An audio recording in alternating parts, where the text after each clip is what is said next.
Exactement. Est-ce que Dieu est capable de tout aujourd'hui? C'est le thème de notre débat. Et pour en parler, nous invitons sur ce plateau le prophète Joe Bakenge qui s'avance. Avec lui, on va décortiquer le sujet parce que c'est un sujet qui fait couler beaucoup de salive, hein, mesdames et messieurs, mais oui.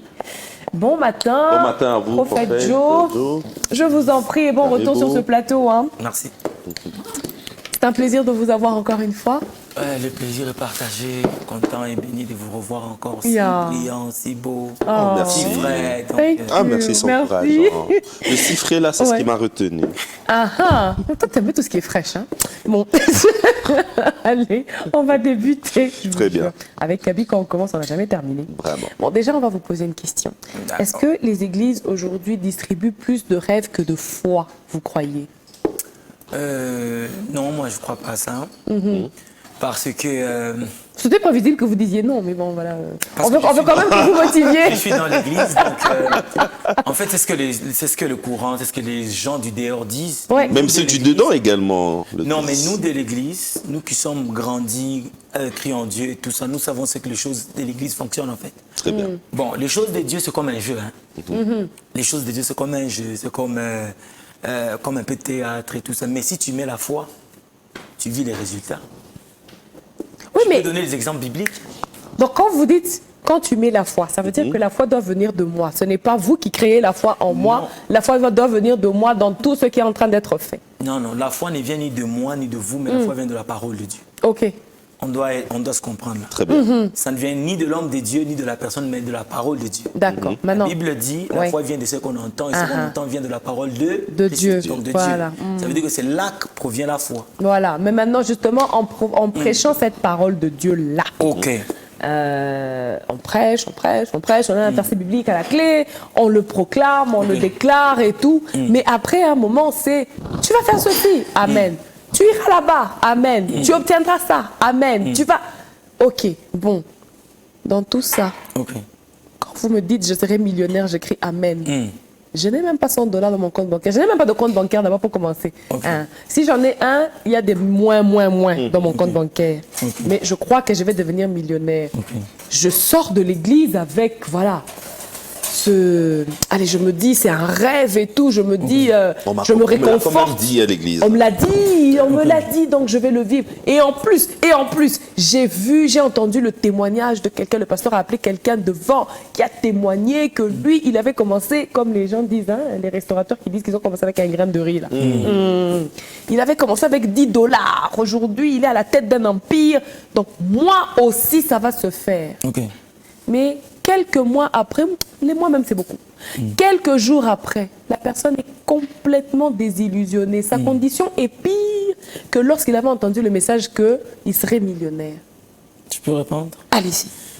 Il faudrait d'abord comprendre ce qu'est la foi. Il y a dans la Bible, il y a la définition de la foi et tout. La foi, c'est le fait de croire à l'impossible. Ouais. Donc la foi est très proche de la folie. Vous comprenez? Les problèmes, ce n'est pas la foi ou ce qu'on entend, mais le problème, c'est que qu'est-ce qui te pousse à croire, en fait? Vous comprenez? Quelle est ta motivation? Quelle est ta motivation? Ou bien quel est ton mobile, en fait? Très bien. Vous comprenez? Parce que Dieu ne ment pas. Quand une parole est libérée par l'Esprit de Dieu, vous mettez la foi, vous vivrez les résultats. Quels que soient les temps, quelles que soient les circonstances, vous savez que je peux même vous scandaliser. Une parole peut provenir d'un faux, mais toi, tu mets la foi, ça produit des résultats. Qui devient vrai. Qui devient à cause de la foi. Vous savez, comme Alice le dit, si je dois rester dans cet exemple, il y a tellement de déclarations qui sont faites et on se base sur ces déclarations-là sans y mettre d'une autre quoi. Parce que entre le temps de l'accomplissement de la promesse, de ce qui a été déclaré, et le moment où il y a une attitude qu'il faut observer, il y a un comportement qu'il faut avoir. Mais parfois, on a un rêve, on se dit que ça arrivera comme ça, j'ai pas besoin de jeûner encore, c'est fini, je me lève, je dormais par terre pour prier, je ne le fais plus. On a dit et ça va arriver, je m'en fous. Vous savez, il y a une chose que nous devons comprendre. Certes, quand on libère une parole, et la foi est en action, il y a la part de Dieu, il y a la part de l'homme, il y a la part, mais il faut savoir que Dieu est un Dieu de grâce. Vous comprenez? Il y a des fois, parfois, Dieu accomplit des promesses, Même quand tu ne fournis pas l'effort, il l'accomplit. Mais il y a des fois, tu dois t'y mettre. Maintenant, comment savoir? Voilà. Ici, il faut la foi Une très belle et ici, il question. faut seulement la grâce. Une très belle question. Oui. Moi, je pense que j'ai déjà répondu à cette question une fois, je ne réponds pas encore. Il faut se laisser guider par l'Esprit de Dieu. Ça, c'est la première des choses. La deuxième des choses, il faut connaître la parole de Dieu. Dans ces domaines, dans ce cas, qu'est-ce Très que bien. la Bible nous dit de faire? Par exemple, on te prophétise, on dit que tu vas te marier. Très bien. Qu'est-ce que tu dois faire?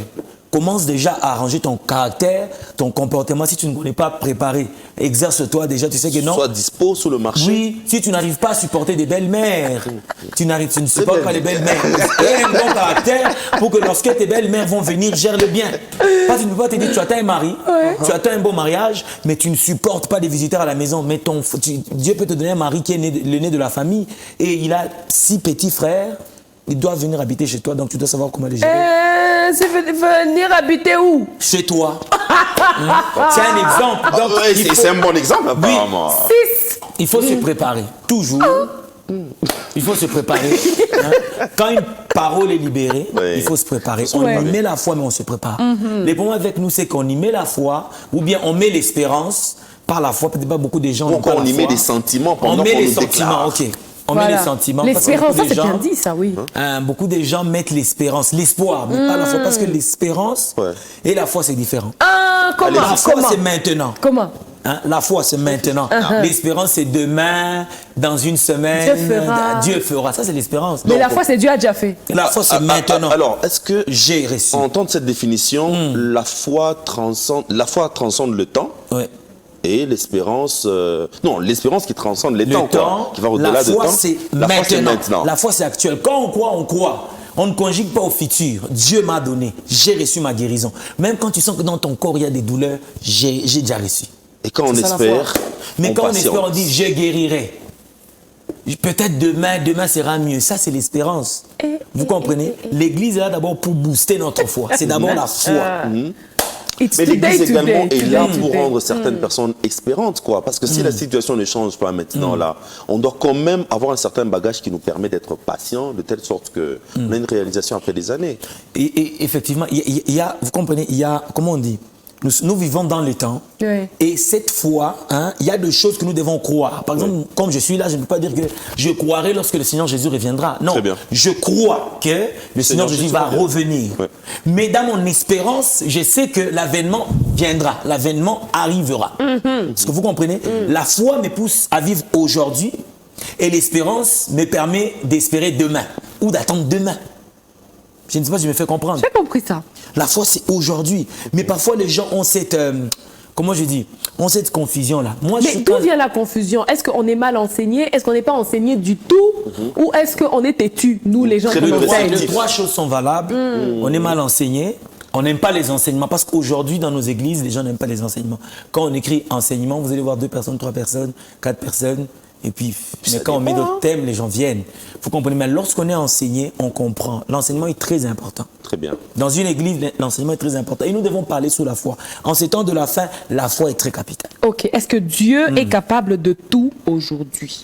Dieu est capable de tout aujourd'hui. Oui, il est capable de tout aujourd'hui parce qu'il n'a pas changé. Notre Dieu n'est pas seulement le Dieu du passé. Il n'est pas seulement le Dieu du présent, il n'est pas seulement le Dieu du futur. Il est le même hier, aujourd'hui et éternellement. Il peut tout. Notre Dieu, il peut tout. Tout donner. Tout faire. donner, Tout faire. tout faire, tout dire, tout voir. Notre Dieu. Mais Dieu, dans sa capacité de nos jours, on a l'impression qu'on on le met sur certaines conditions. Pour que Dieu fasse, fais aussi ceci. Ok. Pour que Dieu fasse, il faut que tu te sacrifies. On a même entendu certains dire, Jésus s'est sacrifié sur la croix, mais toi, à ton niveau, tu dois continuer avec certains sacrifices pour que Ok. Dieu soit mis dans toute sa capacité d'agir. Ok. Qu'est-ce que je veux dire par là, par rapport à ce que vous avez dit? Il y a une partie qui est vraie et une partie qui est... Qui est un peu biaisé. On ne peut pas donner des ultimatums à Dieu. Non, Seigneur, si tu fais ça, je ferai ça. Non, ça c'est une erreur.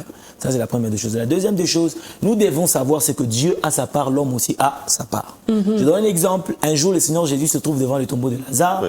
Il a dit, Lazare sort. Lazare est sorti. Mais Lazare était lié. Mais il a dit aux gens, déliez-le. Donc la part de Dieu, c'était de déclarer pour que le tombeau s'ouvre, pour que Lazare sorte. Mais pour délier, C'était la les part des liens, hommes. c'était la part des hommes. Ça veut dire que nous avons notre part et Dieu a sa part. Vous comprenez? Notre part, ça ne nous pousse pas à donner des ultimatums à Dieu. Non, Seigneur, en janvier, tu dois faire ceci. Non, non, non, non, non. Hein, c'est Dieu qui nous gère. Nous ne devons pas gérer Dieu. Bon, alors, pourquoi est-ce qu'on dit à l'église que si tu donnes ta vie à Dieu, tu ne connaîtras plus la souffrance? Pourquoi? Ok. Bon, ça, c'est ce que vous avez dit. Est-ce que ça, c'est réaliste? Déjà. Parce que dans ces églises, on dit ça. Bon, moi, j'entends... bien, toi, comme quitte le monde, toi, comme Dunia, ou comme bien. Ok. Moi, je vais répondre à cette question de deux manières. Je vais répondre à cette question de deux manières. La première des choses, c'est que lorsque on dit que quand vous venez auprès du Seigneur, vous n'allez plus souffrir, c'est, comment on dit, les mots est parti, on nous prépare déjà, vous comprenez? Parce qu'il y a des choses qui peuvent nous tuer quand on est païen. Il y a des inquiétudes, et tout, mais lorsqu'on a le Seigneur Jésus, on est rassurant. On est rassuré, on sait que même si je meurs aujourd'hui, j'irai dans ma félicité. Vous comprenez? Mais justement, on ne veut pas mourir, on ne veut pas mourir, justement. Les gens ne veulent pas mourir. Les gens veulent vivre. Non, parlons de cela. Mais... les gens ne veulent pas mourir, donc ils ne sont pas prêts en acceptant le Seigneur à aller au ciel directement. Voilà, ils veulent quand même vivre encore. Mais nous devons comprendre que, Maman Alice et il m'a pensé que même si tu ne veux pas mourir, un jour tu finiras par... Oui, ça c'est clair. Mais ce qui est vrai, il faudrait savoir que quand tu as Christ en toi, la résurrection est assurée. La résurrection, c'est le plus important. Vous comprenez? J'étais en train de prêcher hier quelque part, j'ai dit, le Seigneur Jésus, lorsqu'il est venu, sa mission, ce n'était pas d'abord de faire les miracles.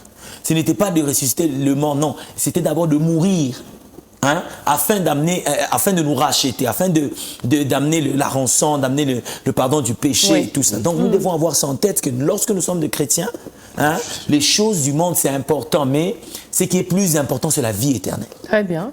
Donc c'est un peu ça. Alors du coup, il y a certaines prophéties, hein, quand on les donne, on a l'impression que c'est un montage digne de Hollywood. Vraiment, un montage qui fait rêver. Toi, tu seras connu. Toi, tu seras ceci. Toi, ton nom.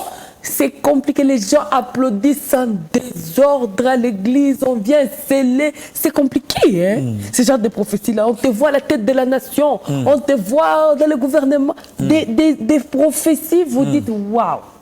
Mais quand vous quittez là à l'église, là, alors est-ce que ça, c'est une façon de booster la foi des gens tout simplement, ou c'est vendre du rêve? Ce n'est ni pour booster.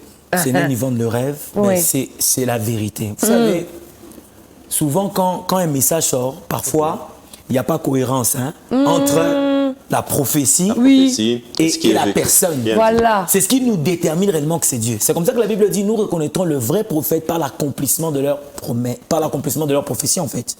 Vous comprenez? Bon, si on commence à vous prophétiser sur base de ce que vous êtes, hein, peut-être votre apparence va nous influencer. Dieu peut dire des choses. Vous voyez quelqu'un comme ça, il est informé vite, comme nous là. Quand on donnait des messages que vous allez prophétiser, mais on ne croyait pas, on se disait, ah ça ce sont des histoires. Mais aujourd'hui, quand on se rappelle de cela, on se dit, certes, Dieu est fidèle. Très bien. Vous comprenez? Ce n'est pas vendre de rêve ou quoi. C'est comme ça que les choses de Dieu évoluent. Prenez même la Bible.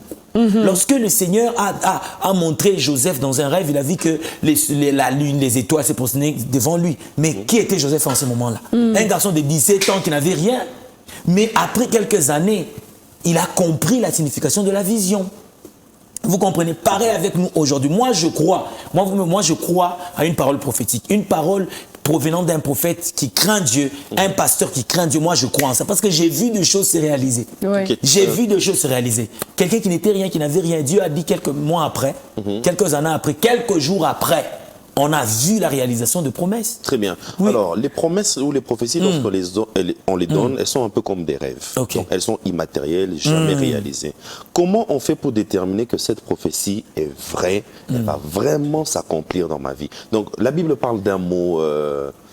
lorsqu'il faut examiner les prophéties, comment... Discernement. Discernement. Comment discerner une déclaration quelconque pour se dire que celle-ci est vraie, elle va s'accomplir ou pas? D'accord. La première des choses, je voulais d'abord revenir, c'est la moitié de ma réponse, c'est que pour savoir si une prophétie est vraie ou elle vient de Dieu ou pas, il faudrait d'abord avoir un esprit de discernement. Vous comprenez? Bon, on discerne, ce n'est pas tout le monde. Il y a des gens qui ont un faux discernement, quelque chose de vrai, ils commencent à juger et tout ça. Donc il faudrait d'abord avoir un esprit de discernement pour savoir que ça vient de Dieu. La deuxième des choses, c'est que la prophétie ne doit pas être à l'encontre de la parole de Dieu. Vous me comprenez? Par exemple, vous êtes marié, hein? Vous êtes marié, vous avez votre mari, vous êtes marié, vous avez des enfants, et puis un prophète vient et vous dit que non, Dieu m'a dit cet homme-là n'est plus votre mari, séparez-vous. Non, la Bible dit personne ne sépare, c'est que Dieu a uni. Vous comprenez donc, une prophétie doit marcher de pair avec la parole de Dieu. Vous avez votre discernement, mais la prophétie ne doit pas contredire la parole de Dieu. Ça, c'est un. Et puis la troisième des choses, c'est que ça peut aussi arriver, mais les témoignages de la personne, vous comprenez? Quand une prophétie est libérée, il faut voir aussi la vie de la personne. Oui. Comment la personne marche, comment la personne vit et tout ça.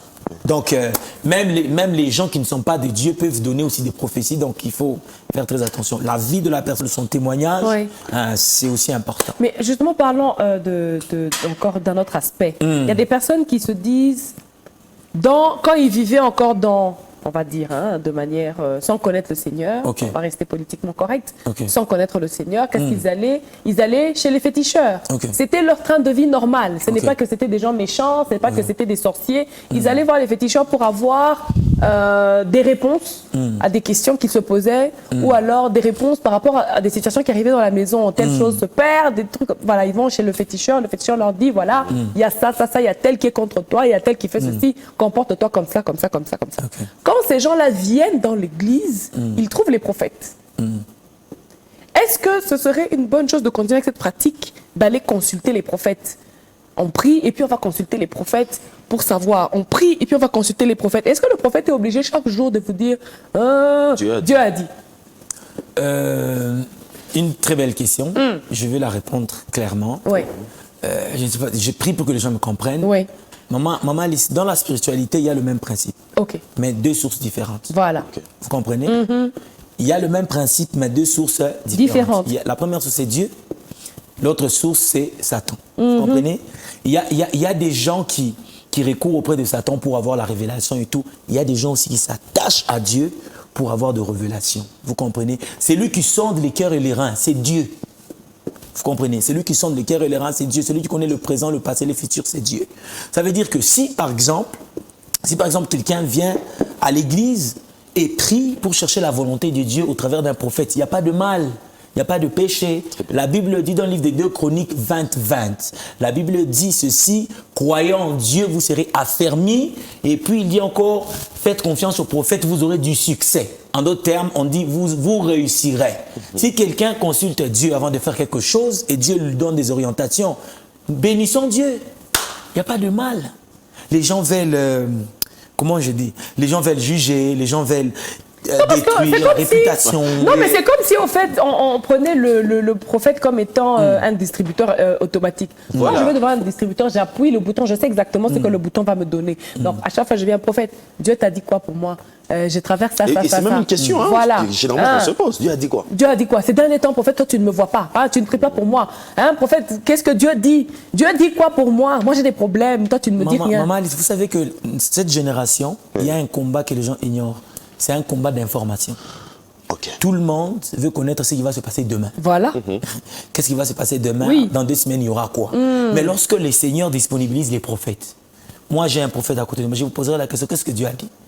Quand vous me dites Dieu a dit ça, si Dieu n'a rien dit, je comprends que le silence de Dieu est une réponse. Mais si Dieu aussi dit quelque chose, ça va me bénir. Vous comprenez? Aujourd'hui, beaucoup de gens commettent des erreurs parce qu'ils ne connaissent pas ce que sera demain.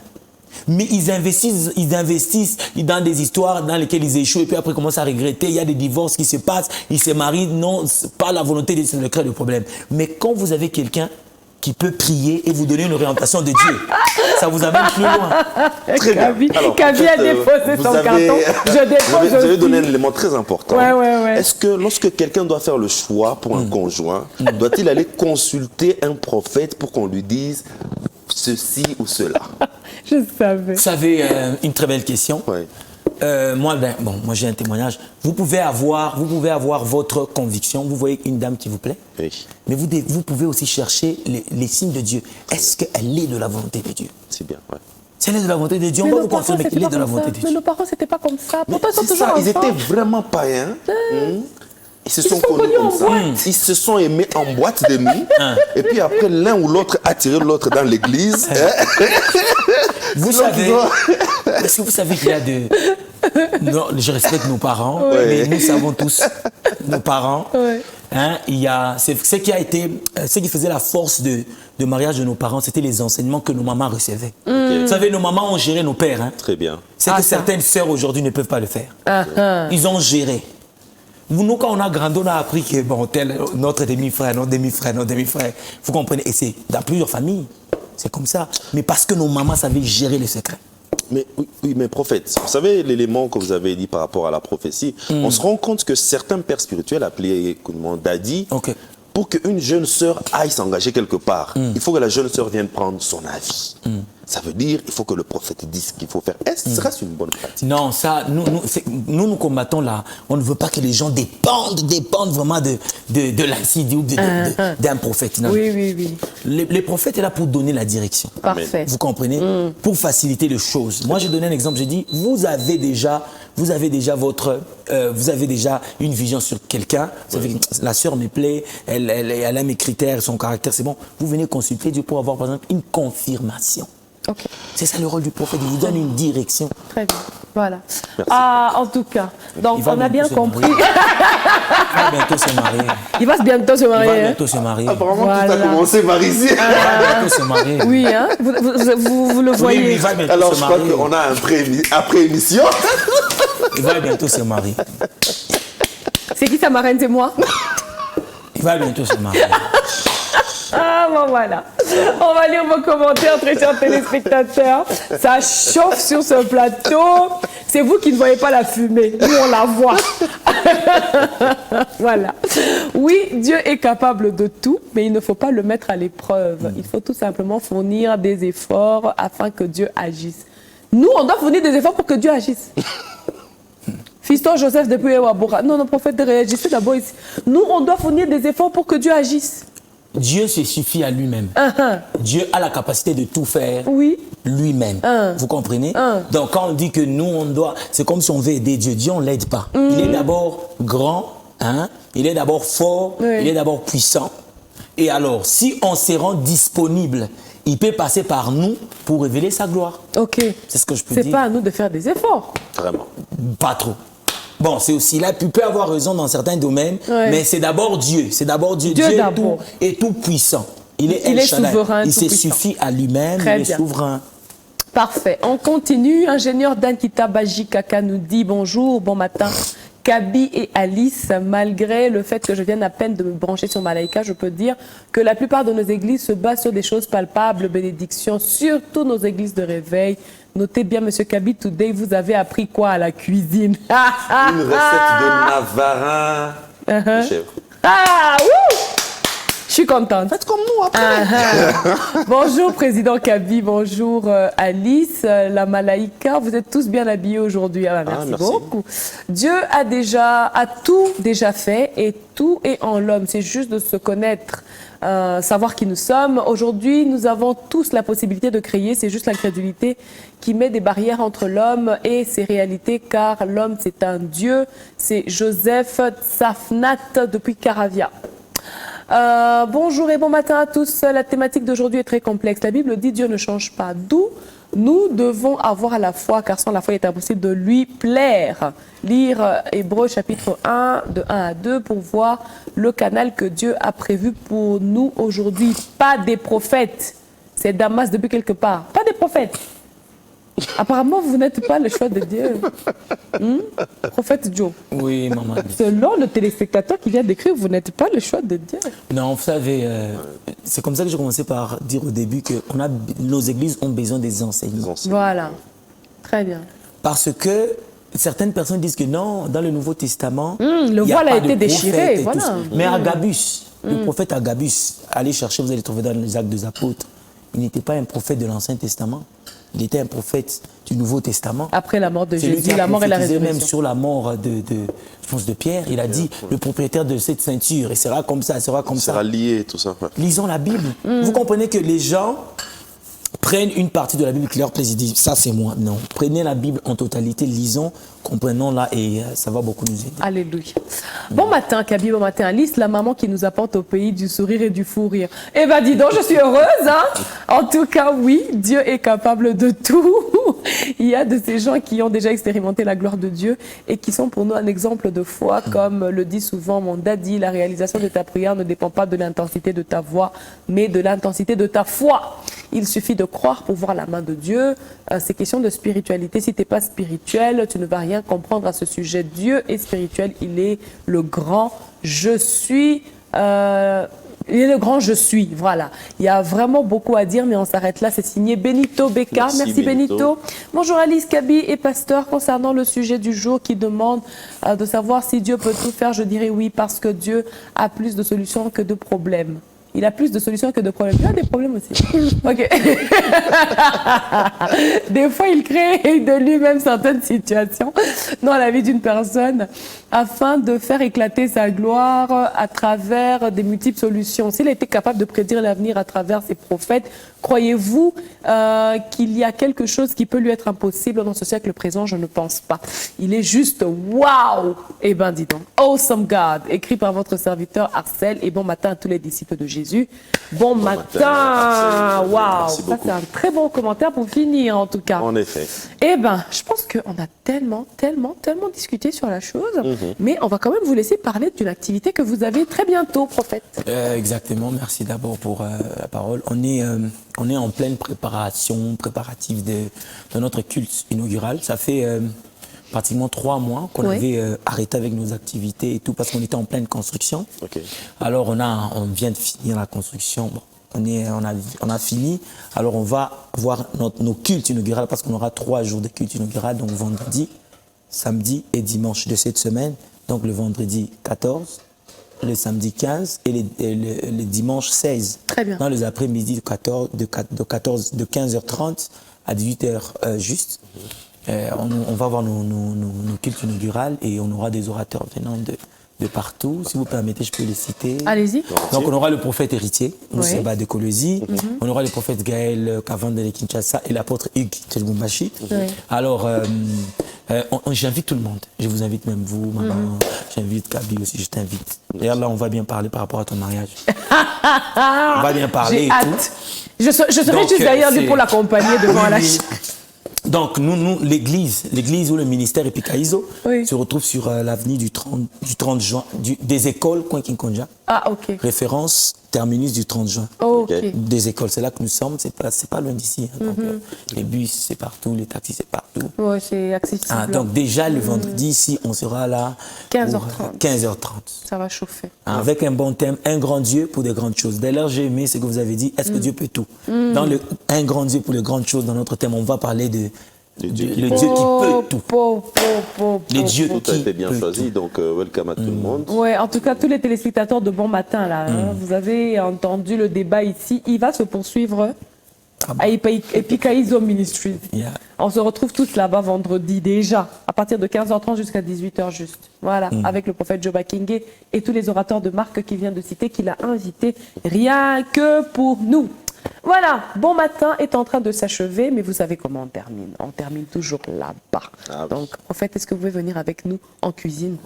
Venez avec nous. La prochaine On fois, va- je suis là pour l'autre fois, la Oui. fois passée, j'étais Oui. en jeûne. Mais Vraiment. Oh là là, aujourd'hui... Merci Seigneur, vous n'êtes pas en jeûne aujourd'hui. Non, mais ce qui est sûr, Kaby, je vais t'accompagner à la chair. Moi-même, je t'accompagne. Ah, mais écoute, on avait laissé ça au salon. Je t'accompagne à la chair. Tu vois comment les mamans sais font que avec je le leurs veux fils. bien, Hein? Tu vois comment les mamans font avec leurs fils. Bah, Prophète. je Alice vais est vraiment à fond sur cette question. Sur le marché. Mais il est sur le marché. Oui. Regardez-moi cette belle frimousse là. Tourne-toi. sur le marché. Regardez-moi cette belle frimousse. En tout cas, je suis vraiment à la barre. Hein, les En fait, filles. vous voyez tout ce Les que les filles. révélations ramènent là. Les filles, dans c'est mon quoi église, le les jeunes sœurs. problème? Il y a des jeunes sœurs. oui. Hein? Dans votre église? Hein? il y en a. Voilà. Donc, Je vendredi. crois que la responsable de tout ça risque de vous entendre, donc... Vendredi, on part. moi, je t'accompagne. Alors, Joseph Sumba, Voilà. welcome à toi. Voilà. Allez-y, goûtez-nous ça. On C'est goûte. un navarin de viande, enfin un navarin de chèvre. On va être simple. Un navarin de chèvre avec des patates douces. Alors moi, je vais goûter aussi rapidement parce que je sais qu'en général, le navarin, c'est avec de l'agneau. Oui. J'ai hâte de voir ce que c'est, ce que ça donne avec de la chèvre et des patates douces. Ok. Alors voilà, hop là. Petit bout. Ah oui. Ça va. Ah oui. Ah, C'est facile à marcher. Hein. d'accord. Ah ouais. Oh là là. Il faut mélanger avec les oignons caramélisés. Je vais prendre les oignons caramélisés et carottes aussi. Oui, oui. Je pense que ça donne. Très bien.